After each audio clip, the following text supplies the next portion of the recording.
One of the best parts of owning a quality pair of pruners is simply being able to replace the blade. So in this video, I'm going to show you the simple steps to replace the blade in your Corona bypass pruners so you can get back to pruning in no time.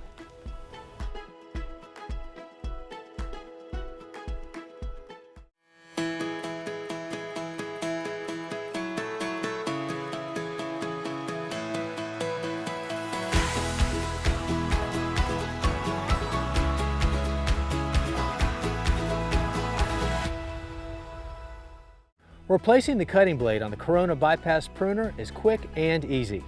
First, remove the spring between the handles. Next, remove the top gear locking screw with a flathead screwdriver. Now, remove the pivot bolt nut. It should come loose by hand. If not, simply use an adjustable wrench. Once the pivot bolt is removed, separate the handles.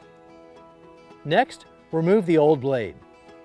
Now, before you install the new blade, note the 3 alignment pins which hold the old blade in place. If these pins need replacing, do that now with the new pins included with your replacement blade. Place the new blade on the pruners so they're aligned with the 3 pins. This is also a great time to add a bit of lubricant while everything is exposed. Now, put the pruners back together. Place the pivot bolt back through the pruners and then hand tighten the pivot nut firmly. But be careful not to over-tighten this nut because it will cause the pruners to be less responsive. Now replace the locking nut gear by simply interlocking it with the pivot nut. Then simply tighten the screw to hold everything in place. Finally, insert the spring between the handles and you're ready to prune.